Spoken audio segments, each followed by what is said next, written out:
shake, dance, slurp, burp, break, dance, swerp, burp, shake, dance, slurp, burp, break, dance, burp, swerp, shake, dance, slurp, burp, break, dance, swerp, earthquake.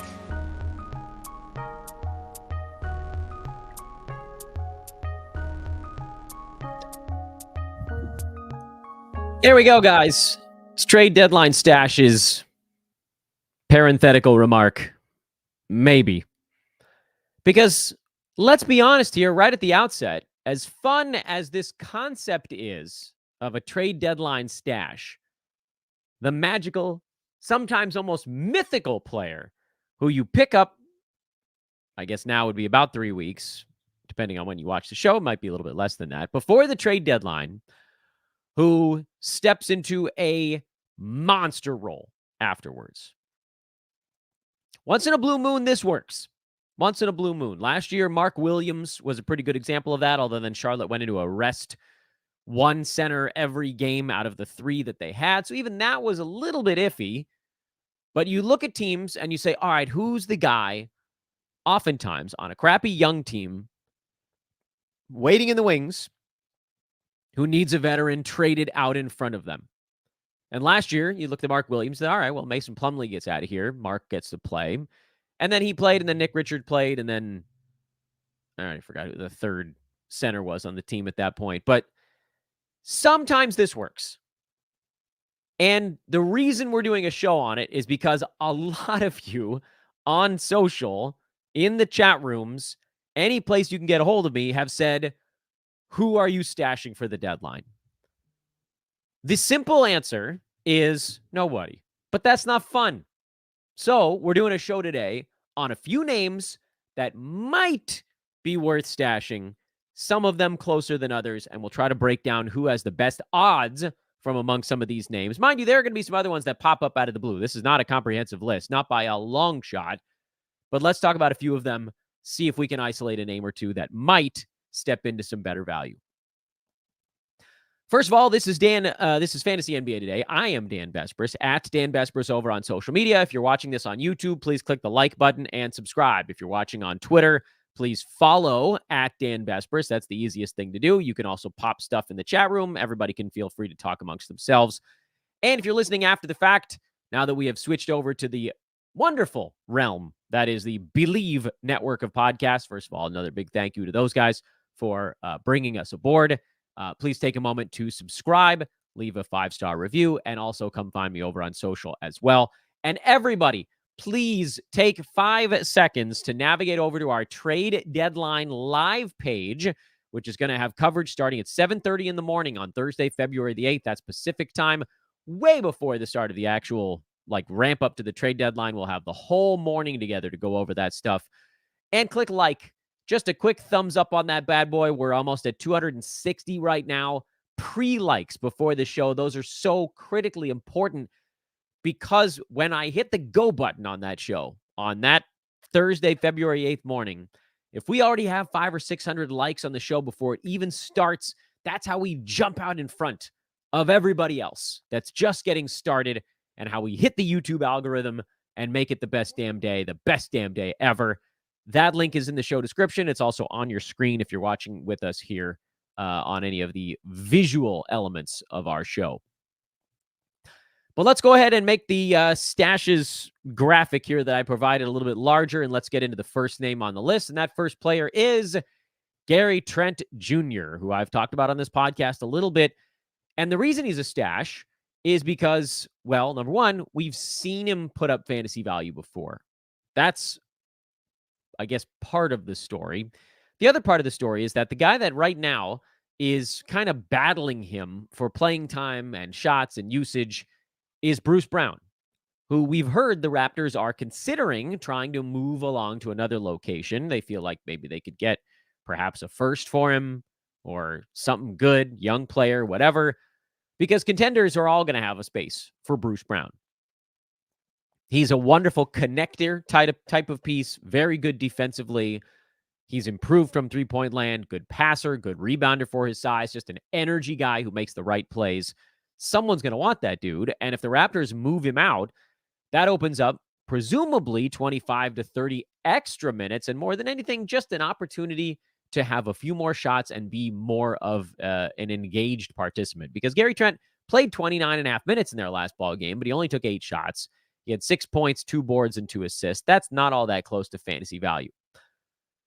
So what's the downside here? Well, the downside here is that even if Gary Trent gets 30 minutes plus, there's no guarantee that he gets enough shots to make headway. This is even if Bruce Brown gets out of his way, because Scotty Barnes is going to be the lead dog. RJ Barrett and Emmanuel Quickley are the sort of secondary dudes on that team, which pushes even a best case Gary Trent Jr. down to the 4th offensive option. That usually doesn't mean more than 10 or 11 shots per ball game. And for a guy who relies on threes and steals and then consequently points to make his fantasy headway, I don't know if 10 shots a game is going to be enough. So is Gary Trent a guy that could step into a bigger role? Yes. Is the role actually going to be big enough? The answer is still probably no, but that's why he makes the board as a possible stash candidate, because there is a pathway to him getting enough minutes, and there is a pathway. It's going to require some adjustments, and he's going to have to just get more aggressive and a little bit wacky and wild to him getting enough shots to post some sort of fantasy value. So he's the first name on the list, but again, grain of salt, because in all likelihood, he doesn't get to actual fantasy value anyway, but he's a guy to think about. Onyeka Okongwu is the next name on the list, and he's a guy that's kind of been an active play stash all year long anyway. He's number 112, while largely playing the backup role to Clint Capella, who's only missed a handful of games so far this year, and that's been a little bit of a downer when it comes to Okongwu, because I think Okongwu's only played 1 game more than Capella this year, meaning there just hasn't been that much of an opportunity for him to thrive with Clint out.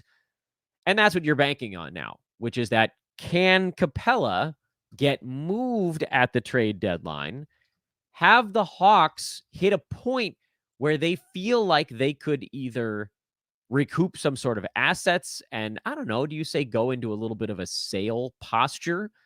We know that DeJounte Murray's on the block, so why wouldn't Clint Capella be on the block? He has only 1 more year on his contract. That's next season, $22 million, which is not nothing. But the rest of this season is fairly affordable. He's a very good traditional center rebounder around the rim, shot blocking type. And you got to figure that there's some team out there that could use him that probably would prefer him as more of a rental. So the fact that he does have 20 some odd million on his contract for next year does make this situation a little bit more complicated. But the reason that Okongwu is on the board is that it doesn't really hurt you right now to just have him on your roster. He's good enough right now to be a guy you can play in almost every format. As someone who's ranked between 100 and 125, he's sort of right on that fringe line for 12-teamers. But competitive leagues, he's a go. And now you're at an opportunity. And the reason why I call him a stash here is maybe you could buy on him, pay a little bit of a very tiny premium, maybe a tiny bit more than he's worth right now, on the chance that Capella gets moved and Okongwu becomes a top 50 guy. That's a big leap for him to possibly take. He's one of my favorites on this board because the downside is super low. The downside here is that Capella doesn't get moved, which by and large is still the more likely scenario. I want to try to buffer each of these conversations with the idea that most of these stash ideas don't really make sense just from should you use a roster spot on this guy? But for Okongwu, because you'd be using a roster spot on a guy you can actually start in most formats, it doesn't really hurt you very much. So that's why I think I like him as maybe my favorite on this board, because the downside is minimal. The downside is he continues to be a fringe startable 12-teamer, and the upside is through the roof. But I guess you kind of have to think about where Capella would go. The Mavericks would be an interesting team because they've got Derek Lively, who they like a lot, but he's still a rookie and makes a lot of sort of, I don't want to say dumb mistakes, but rookie mistakes. You saw him pop up in that Laker game a bunch of times. The Mavs, I'm sure, would love to have a proven, viable rim-running center who doesn't make those kinds of mistakes, and that's a guy like Capella. And the Mavs have some assets they could send back. So why shouldn't a thing like this happen? We've heard the Mavs linked to Daniel Gafford for the Wizards. Why wouldn't they be linked to Capella as well? Well, he's a little bit more expensive, I guess, but you're looking sort of at the same general idea of what they're trying to accomplish. Next name on the list is Ausar Thompson, who has been in and out of the rotation. He's coming off a big ball game, basically the morning that I'm recording this show. He played 32 minutes. There was no Isaiah Stewart for the Pistons in that game. This is really about a team that is going to be, I mean, for the Pistons, like, they're pretty terrible already. But would they then finally just lean into the youth situation? We saw what Thompson could do at the beginning of the year when he was cut loose and he had all the adrenaline and energy in the world.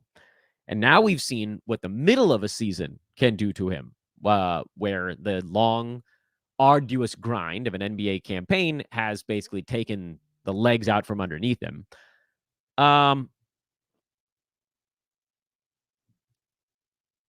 This one is not so much a deadline-related stash. It's not like we think a bunch of guys are going to get out of the way, but yes, Alec Burks is a candidate to get moved. Bojan Bogdanovic is a candidate to get moved. The Pistons have a couple of veterans. I think they want to keep them because the rest of the team is so damn young. They need some sort of veteran out there to try to lead the young guys in some kind of meaningful way and just a mentorship role. So I don't know that guys necessarily move, but I think what you might see happen with the Pistons is that they just take the veterans and instead of playing them 30 minutes a ball game, they just slide them to the backdrop and say, look, your job now, we're terrible. We're going to get a really good draft pick. Your job now, veteran, is not to play, but to coach. I need you guys coaching these dudes down the stretch. I need you to coach up Ausar Thompson. I need you to coach up Jaden Ivey and Cade Cunningham and get the young guys figuring out how to play basketball in a more meaningful and productive way. And just a way that leads to wins, decrease turnovers, decrease mental mistakes, better your defense somehow. And Thompson feels like a guy that the Pistons are going to want to develop during that part of the year, along with Jalen Duren and Cade and Ivy. And I guess you could kind of say those four guys are the young core for the Pistons now. So is there many reasons not to turn Thompson loose down the stretch? Not as far as I'm seeing. Someone in the chat room saying, I really doubt that Detroit trades Thompson. That's not what I said. They're trading guys that would be in front of him. This is not he gets traded. These are trade deadline stashes, guys that could see a benefit based on things that happen around the trade deadline. So it's a situation where guys that are in front of him might get out of the way, whether it's by trade or just teams saying, okay, you know what? It's time for you, young guy, to play. But I think we may now get a sense after February 8th, or maybe even a little bit after that, of what we saw from Thompson early in the year, which is more like inside that sort of 60 to 100 range, depending on how much the percentages hurt you during that stretch, but better rebounding, better defensive stats, and just frankly, the ability to go out there and play untethered. Because right now, the tethers are ridiculous on Thompson. He's not getting run unless he's playing nearly flawless basketball because the Pistons want to be competitive every night. And I get it. They've lost so many ball games that they just can't get blown out right now. It would be too detrimental to their mental state. But Thompson's a guy that would benefit from the team saying, you know what? Doesn't matter. Down the stretch, we get blown out. We don't get blown out. There are enough other teams that are going to be sort of throwing it to the wind. Play our young guys. We'll be competitive just by playing guys that, want to be out there fighting on a nightly basis. And Thompson is a guy that I think is going to want to be out there and fighting on a nightly basis. Fourth name on the list, Bilal Coulibaly. Worked very hard to make sure that we get that French pronunciation right. Coulibaly has a game that's starting in a matter of moments as I'm doing this podcast. But here's the thing.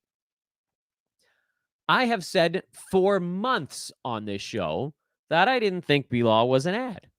And I continue to maintain he's not an ad in the traditional sense because in 26 minutes a game this year, he's number 230 in 9-cat. 8 points, 4 boards, 2 assists, a little under steal, 0.7 blocks, and a 3-pointer. But a lot of that for him is playing generally blowout minutes, meaning he gets his minutes, they bump up during the games with garbage time. The Wizards, at some point after the trade deadline, and this one may be more of a silly season discussion, but it could tie into the trade deadline because we've also heard that Tyus Jones is one of the most likely players to get moved at the deadline. He's had an outstanding season for the Wizards. There are a lot of teams that could use maybe the best. Last year, he was the best backup point guard in the NBA, and maybe teams want to turn him back into the best backup point guard in the NBA. All that to say, there's a very reasonable market for Tyus Jones, a super efficient guy who can run an offense without turning the ball over and shoot it at a good percentage. The Wizards would be nuts not to try to get something for Tyus back in a trade. And that is not to, I don't know that we can say it unleashes Coulibaly, because he also kind of needs Jordan Poole and or Kyle Kuzma, not to necessarily get traded, because I don't think and Kuzma might get moved. I don't think there's any market for Jordan Poole right now. But if one of those two guys gets moved, then we're really in business. And frankly, you could throw some other Wizards on the stash board, although a lot of those guys are actually kind of already rostered. Like Denny Avdia would be a guy who would get a pretty big bump. But you could see Corey Kispert get a lift if Kyle Kuzma gets traded. This is all sort of secondary because we know the main guy that they would kind of shoehorn minutes to is Coulibaly. And the problem, of course, is that his fantasy game is not all that robust yet. He doesn't hit that many three-pointers. The steals and blocks are decent, and he doesn't really want to shoot the ball all that much. So that's why we not only need Tyus Jones to get out of the way, but we also need just like generalized usage available. We need Coulibaly getting 10, 11 shots a ball game, where we said that wasn't enough for Gary Trent. That actually probably would be enough for Coulibaly because he does other things.